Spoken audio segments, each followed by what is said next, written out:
India has decided to lift their ban on pornography. In fact, recently, as many as 857 porn sites were blocked in the country, and officials were basically citing child pornography as their reason for blocking these websites. But of course, the vast majority of them had nothing to do with child pornography. There were websites like adultfriendfinder.com that, of course, these politicians objected to. So they referenced an IT law that they have in the country that has nothing to do with porn websites as a reason for why they decided to ban them. Well, they got so much backlash as a result of doing that they finally decided that the best thing to do was to lift that ban. So at this point, all of those websites that were originally banned are now available for people to enjoy in India.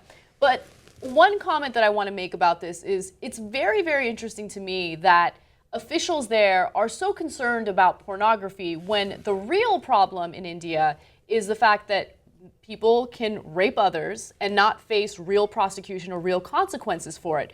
There was that story of the 23-year-old woman in Delhi who was gang raped on a bus and then left dead on the side of the road. And thankfully, there was a little bit of justice in that case, but it took a case that was that severe for any action to be taken. And even given that, India still has problems in prosecuting people who are guilty of rape, and it's disgusting. That's the real problem. That's what you should focus on, not on pornography, which, by the way, people just use that to get their rocks off, right? Let them get their rocks off that way as opposed to other violent ways. I think that's a little better. Yeah, I mean, this notion right off the bat, in some, and of course, look, India is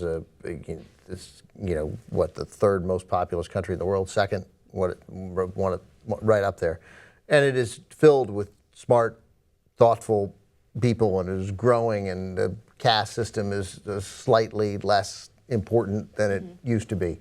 But the notion that a woman who's sexually assaulted in anywhere in the world is suddenly worthless the moment after the sexual assault, which is a big reason why there's no prosecution in this case. That no matter what the circumstances are, brutally raped and left to die, and did die on that bus.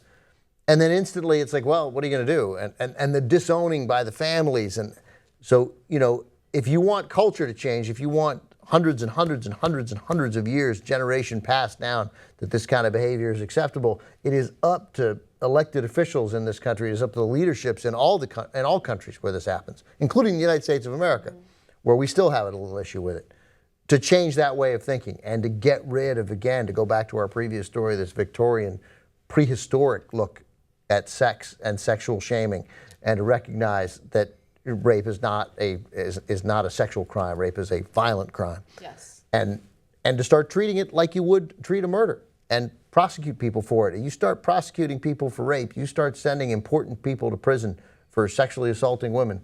Guess what will happen? There will be fewer sexual assaults. And that's ultimately what you want. You are trying to protect the very people who you were allegedly elected to serve. And, and I mean, this story doesn't necessarily relate to that, but you brought it up, and I think I think it does relate to that, though, because it shows you that their efforts are completely misdirected. When you're focusing on something that's harmless, then you waste your resources and your efforts on something that you shouldn't be focused on. You should be focused on the real issues in your country, and the real issue right now is sexual assault and rape. So they're both sexual in nature, and unfortunately, they're demonizing one thing that should be totally okay while ignoring something that you need to deal with immediately. Policies can change. Couple of documentary filmmakers named Kirby Dick and Amy Ziering, who I just did an interview with for the International Documentary Association. They made the two documentaries, first on The Invisible War, on sexual assault in the military, and then The Hunting Ground, Sexual Assault on College Campuses, the one that came out this year. I think sometime in the fall it will be on CNN. And the sexual assault in the military, The Invisible War, I mean, it's as chilling and powerful documentaries I've ever seen in my entire life. I recommend everybody who hasn't seen it see it. I think it came out in 2012. Because these women joined the military because they believed in this organization that stood for something, that stood for justice, that stood for righteousness, and they liked the idea of working in a team, working with people who then become your brothers and sisters. And then to be betrayed by the people who become your brothers and sisters, one of them, or sometimes two of them, or sometimes many more, sexually assault you. I mean, that's just the hideous nature of that level of betrayal. And then to have the leaders look the other way. And look the other way instantly, like that. Blaming you instantly. What did you do to put yourself in this situation? Why were you wearing that skirt? Because it's my military length skirt that you assigned me. I mean, that kind of insane craziness. They're prepared to destroy these people's lives. And then finally, though, when the movie made it up to Leon Panetta, who was then the Secretary of Defense, and he sees the movie, and within days, he made a gigantic change in policy that took the total control of sexual assault investigations away from the company commanders. Like that, he did it. He was like, okay, I believe this. This is a problem. This has to change. We have to put this outside because the commanders, and just like it is with colleges and the hunting ground, what this all was brand protection. Shut, don't say anything bad about us. We're protecting our brand. We're protecting our brand.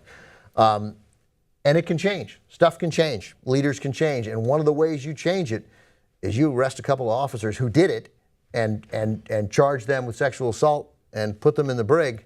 And believe me, that sends a powerful message. Same kind of message that, by the way, would have worked on Wall Street.